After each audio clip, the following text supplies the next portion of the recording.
واصف علی واصف رحمۃ اللہ علیہ سے سوال کیا گیا کہ جس بزرگ سے کوئی مستفید ہونا چاہے تو کیا اس کے پاس رہنا لازمی ہوتا ہے؟ کیا آدمی دور رہ کے بھی مستفید ہو سکتا ہے؟ واصف علی واصف نے جواباً ایک سوال کیا کہ آپ رہنا کسے کہہ رہے ہیں؟ اس کے جواب میں سوال کرنے والے نے کہا جیسے ابھی آپ کے پاس ہے۔ تو واصف علی واصف نے ارشاد فرمایا کہ فرق یہ ہے کہ نگاہ میں رہنا ہے یا کہ دل میں رہنا ہے۔ اگر نظر میں نہ رہو تو دل میں رہو، بس یہی بزرگ کرتے ہیں۔ بزرگ کی خوبی یہ ہوتی ہے کہ اس کے ساتھ فزیکل قربت نہیں ہوتی۔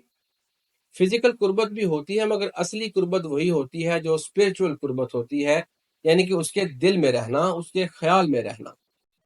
اگر وہ بزرگ وہاں سے خیال کی توجہ کریں تو آپ کو باریک خطوط پر بھی توجہ ہو سکتی ہے۔ یہ باریک خطوط ایک خاص لفظ ہے اور بہت زیادہ فورسفل ہوتے ہیں۔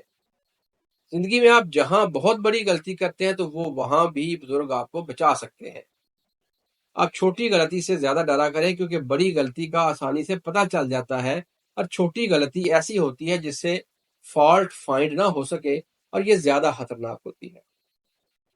بزرگوں کے پاس رہنا بھی ٹھیک ہے مگر میں پاس رہنے کو اس لیے انکریج نہیں کر رہا کیونکہ روحانیت میں فاصلہ کوئی فاصلہ نہیں ہوتا، نہ کوئی جغرافیائی فاصلہ ہوتا ہے اور نہ کوئی تاریخی فاصلہ ہوتا ہے۔ داتا صاحب رحمۃ اللہ علیہ آج سے 1000 سال پہلے آئے تھے، مگر آپ کے لیے داتا صاحب رحمۃ اللہ علیہ آج ہی آئے ہیں، ابھی آئے ہیں، جب ہم گئے اسی وقت آئے۔ اب یہ فاصلہ کوئی فاصلہ نہیں ہے۔ کہتے ہیں کہ یہ داتا کی نگری ہے، مگر جہاں بھی کوئی داتا رحمۃ اللہ علیہ کو چاہنے والا ہے وہاں نگری ہے۔